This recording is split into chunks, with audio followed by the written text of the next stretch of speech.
अस्सलाम वालेकुम फ्रेंड्स।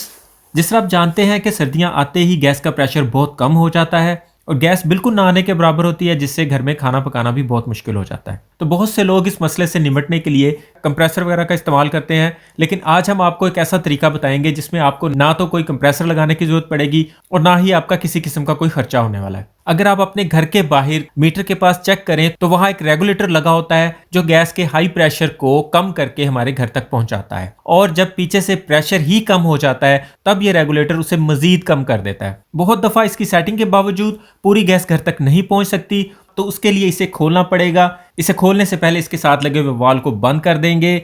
उसके बाद बड़े वाले पाइप रेंच से इसका ये बड़ा नट खोलेंगे।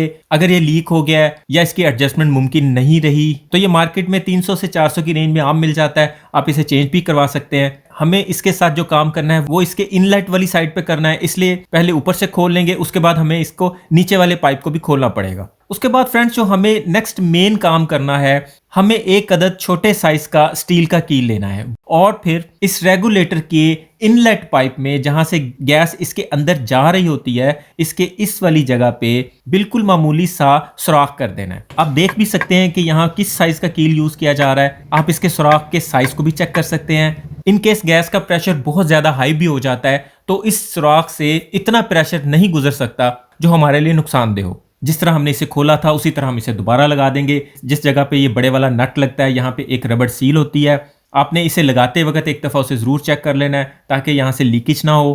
किसी साबुन से झाग बना के और इसकी लीकेज चेक कर लेनी है। आग लगाकर लीकेज बिल्कुल भी चेक नहीं करनी। इस बड़े वाले नट को अच्छे से कस देना है और उसके बाद इसका मेन वाल्व खोल देना है। उसके बाद हम अपने चूल्हे के पास आते हैं, चूल्हे को ऑन करेंगे। आप देख सकते हैं कि पहले गैस का प्रेशर क्या था और इस वक्त चूल्हा कितने प्रेशर पे चल रहा है। उसके बाद जैसे ही गर्मी का सीजन आने लगे और गैस का प्रेशर स्टेबल होने लगे और आपको लगे कि अब गैस बिल्कुल ठीक आना शुरू हो गई है, उसके बाद हम एक दफ़ा दोबारा इसको खोलेंगे और फिर जिस जगह पे हमने सुराख किया था उस जगह पे हम डिपॉक्सी मैजिक लेके उन दोनों ट्यूबों को मिला के हम इसे बंद करके दोबारा उसी जगह पे फिर लगा देंगे और गर्मियों में हम इस रेगुलेटर को इस सुराख के बगैर चलाएंगे। आप अपने पास 2 रेगुलेटर भी रख सकते हैं, एक को आप सुराख करके रख दें, एक को बिना सुराख के रखें। गर्मियों में आप वो लगा दें, सर्दियों में आप वो लगा दें।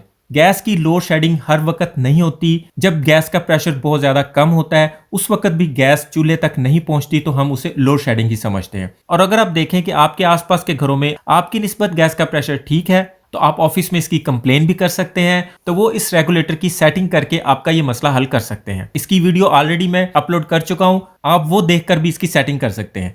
उम्मीद है आज की वीडियो भी आपको अच्छी लगी होगी और आपके बहुत काम आएगी।